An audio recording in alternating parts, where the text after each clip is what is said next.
Thanks, Tyler, and thank you for tuning in to the Amherst Weekly Report.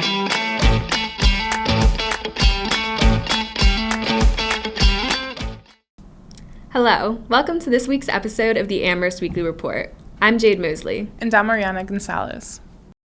Leaf collection for the town of Amherst began on Monday, October 31st. This round of leaf collection will go until Thursday, November 3rd, with Friday, November 4th reserved as an additional day for any areas that the DPW trucks were not able to meet.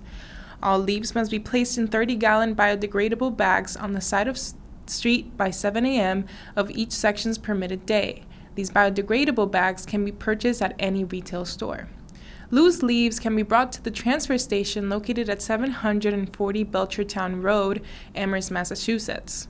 In order to enter the transfer station, people must have a permit sticker which can be purchased either online or at the transfer station on Tuesdays. Thursdays and Saturdays between the hours of 8 a.m. and 2 p.m., the transfer station accepts both cash and check. Resident stickers are $125. Contractor and business stickers are $150. The leaf collection picked up the east and west side of Amherst on October 31st. The south section of Amherst leaf collection was on Tuesday, November 1st. North Amherst leaf collection is on Wednesday, November 2nd. Central Amherst leaf collection is set for Thursday, November 3rd. A second round of leaf collection is set to begin on Monday, December 5th through Friday, December 9th, if weather permits. The collection for each section will follow the same schedule as October's leaf collection. If the DPW trucks finish early, they will move on to the next scheduled section. The UMass Memorial Union, which represents 2,770 people, has negotiated a contract for increased wages for nurses. They are set to see their pay increased by 8 to 19.5%. The new contract has also made permanent the Baylor Plan. Nurses who work 24-hour weekends under this plan are compensated as though they've worked 30. This is expected to incentivize more nurses to work weekend shifts, especially as now, seeing that it's not temporary, this benefit is guaranteed. Hospitals across Massachusetts are struggling with nursing shortages. The hours are long and intense, and many nurses have experienced burnout, especially since the pandemic. The hope with this new contract is that nurses will be treated better and compensated more fairly, which would then encourage more to remain in the field. On October 27th, the African Heritage Reparations Assembly, or AHRA, held its very first in-person listening session at the Hitchcock Center for the Environment, located on Hampshire College's campus. This listening session was open to the public and offered an excellent opportunity for townspeople to brainstorm ways to administer reparations for Black people in Amherst. AHRA founding member Dr. Amilcar Shabazz opened the listening session with the Assembly's definition of reparations, describing it as the act of warmly holding space in order to center and prioritize the needs, concerns, and interests of people of African heritage in Amherst, and that it requires us to hear from all voices in this community that are tied in with that belief.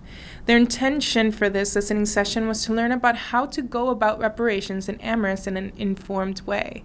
After the introduction, the panelists, composed of the 7 founding members of the Assembly, opened up the session to the attendees. Many powerful testimonies of both personal and secondary experience were shared, as well as several thought-provoking questions for the Assembly.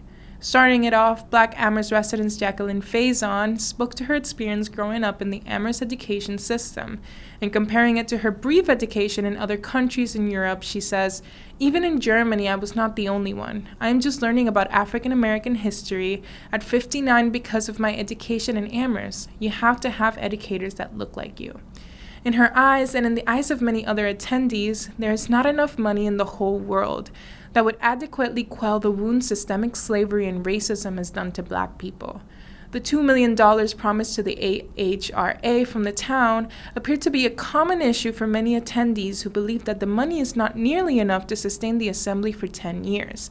This issue was brought up by almost everyone who spoke and seemed to send out an air of mistrust of the town's commitment to reparations. One townsperson said, "We have to talk about money. It's something that you cannot escape if you're really serious about reparations." The listening session also heard from several single Black mothers whose worries extended from housing insecurity, inadequate custodial rights, and the very frustrating educational experience for our children, said one mother.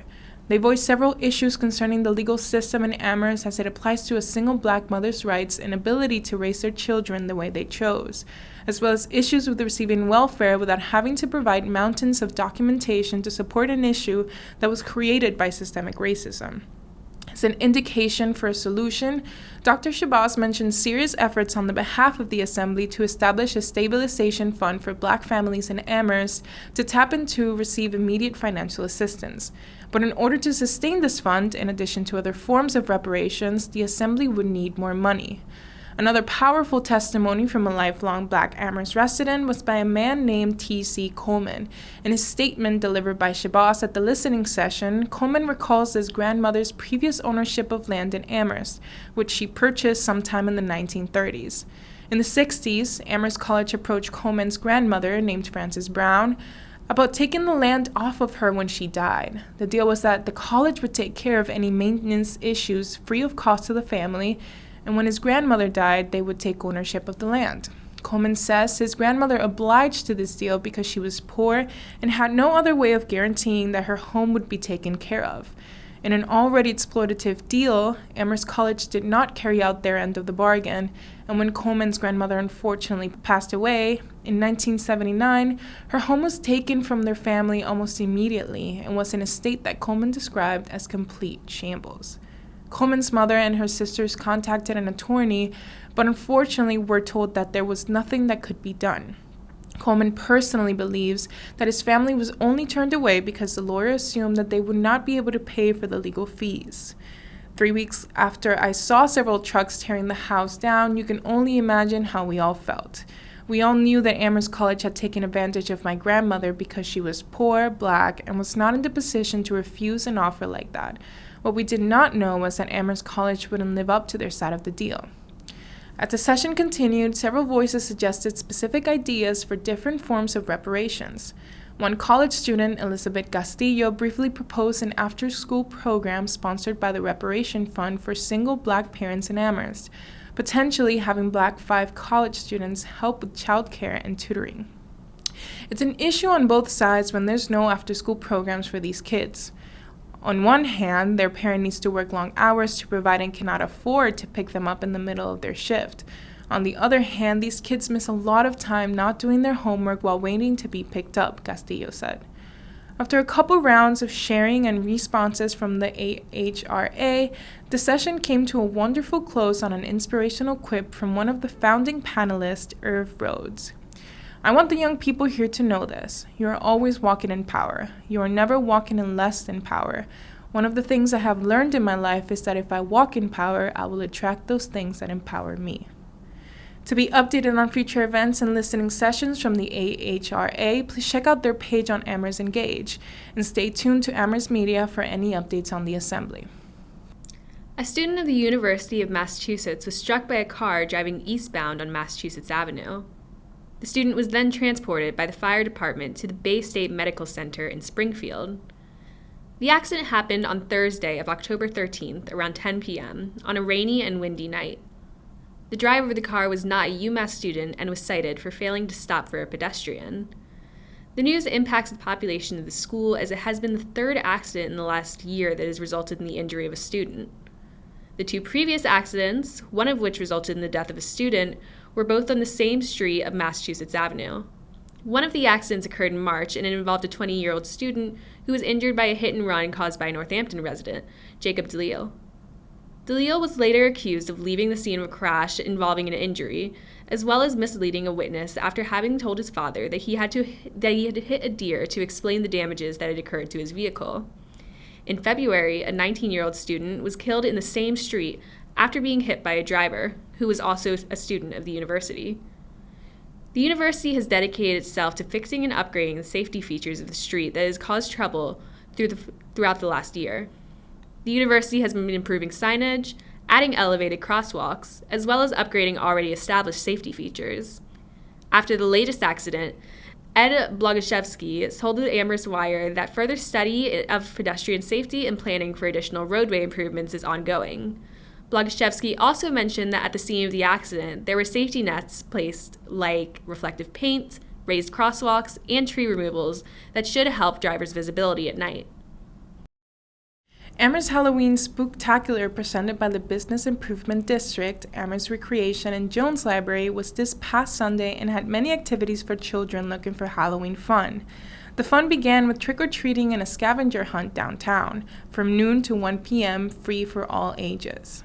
The kids picked up a trick-or-treat bag, which included a scavenger hunt list, and went trick-or-treating at the businesses downtown.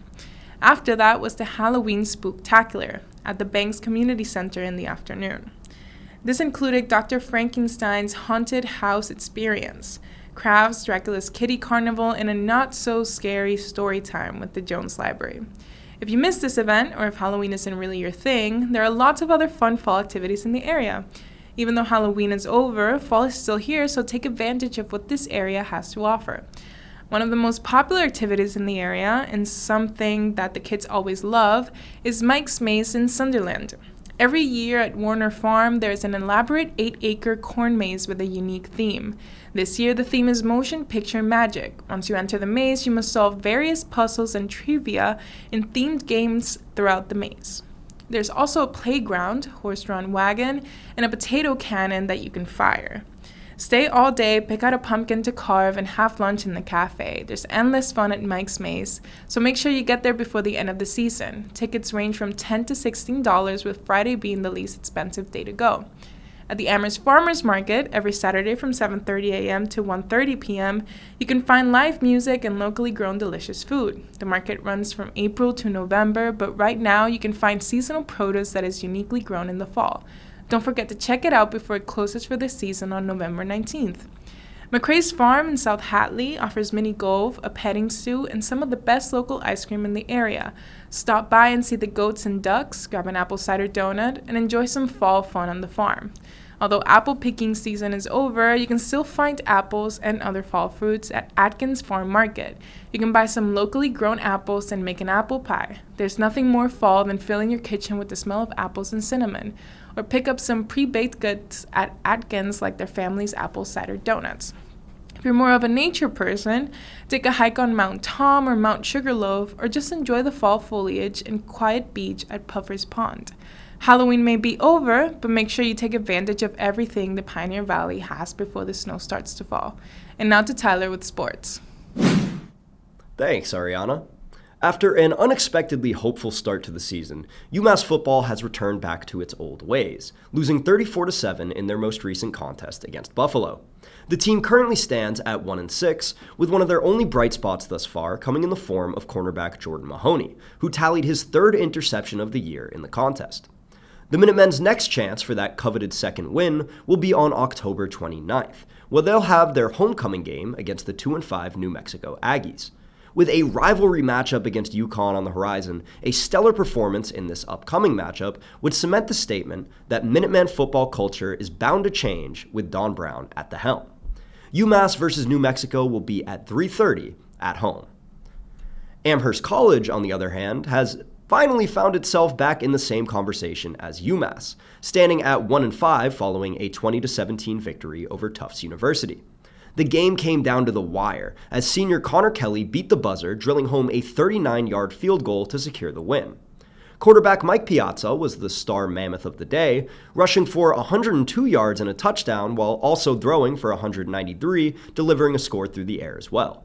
Their next matchup will be a homecoming game as well, against 4-2 Wesleyan University at 1 p.m.